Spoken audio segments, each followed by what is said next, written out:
తెలంగాణ రాష్ట్రంలో జరుగుతున్న ఆర్టీసీ సమ్మెను విచ్ఛిన్నం చేసేటువంటి కుట్ర చేసిన రేవంత్ రెడ్డి ప్రభుత్వం స్వేచ్ఛాయుతంగా ఆర్టీసీ కార్మికులు సమ్మె కూడా చేసుకోనియకుండా వారి యొక్క స్వేచ్ఛను భంగపరుస్తూ పోలీసులను అడ్డుపెట్టి అరాచకాలు సృష్టించడం వల్ల నిన్న నర్సంపేట పట్టణానికి చెందిన నర్సంపేట డిపోలో డ్రైవర్ గా పనిచేస్తున్న కోల శంకర్ గౌడ్ పెట్రోల్ పోసుకొని బలవన్మరణానికి పాల్పడడం దురదృష్టకరం.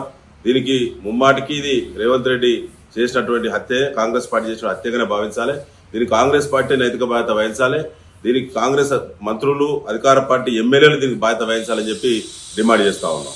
ముఖ్యంగా నిన్న సాయంత్రము 4 గంటలకు జరిగినటువంటి సంఘటన, నిన్న ఎంజిఎంలో ట్రీట్మెంట్ జరుగుతున్నటువంటి సందర్భంగా 81% పైబడి గాయాలని చెప్పి అధికారులు, ఎంజిఎం సూపరింటెండెంట్ గారు చెప్పినప్పటికీ కూడా అక్కడి నుంచి మేము ఐఆర్ హాస్పిటల్కి పంపిస్తున్నామని చెప్పి ఎస్కార్ట్ పెట్టి మరి నిన్న అక్కడికి హైదరాబాద్ తీసుకెళ్లారు. నిన్న సాయంత్రం 7 గంటలకు బయలుదేరినటువంటి పేషెంట్ నిన్న హైదరాబాద్కు వెళ్లడమో, ట్రీట్మెంట్ జరగడమో, ఆయన చనిపోవడమో, ఇలా పొద్దున 7 గంటలు కాకముందే మళ్ళీ డెడ్ బాడీని తీసుకొని పోస్ట్ మార్టం చేయించి డెడ్ బాడీని తీసుకొని మళ్ళీ హైదరాబాద్ నుంచి నర్సంపేటకు తీసుకురావడం అనేటువంటి చూస్తే ప్రభుత్వము ఎంత దురుద్దేశంగా, ఎంత కల్మషంతో, ఎంత అణచివేత దృక్పథాన్ని అవలంబిస్తుందో ఆర్టీసీ కార్మికుల మీద అది స్పష్టంగా అర్థమవుతా ఉన్నది.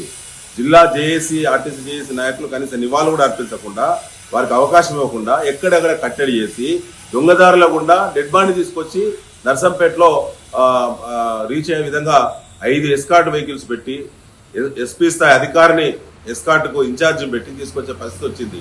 ఈ రాష్ట్రంలో ఎవరు ఎప్పుడు ఇలాంటి సంఘటనకు పాల్పడ్డా కూడా 12 గంటల్లోనే ట్రీట్మెంట్కు వెళ్ళడం, హైదరాబాద్కు వెళ్ళడం, ఆ తర్వాత చనిపోయిన తర్వాత పోస్ట్ మార్టం చేయడం రాత్రి అర్ధరాత్రి, ఆ తర్వాత తీసుకొచ్చి తెల్లారక ముందే తీసుకొచ్చి డెడ్ బాడీ ఇంటి ముందర వేయడం అనేది మొట్టమొదటి సంఘటన ఇది.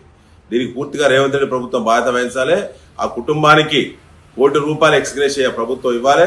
అదేవిధంగా కుటుంబానికి ప్రభుత్వంలో శాశ్వత ఉద్యోగం కుటుంబానికి కల్పించాలని చెప్పి బీఆర్ఎస్ పార్టీ డిమాండ్ చేస్తా ఉన్నది.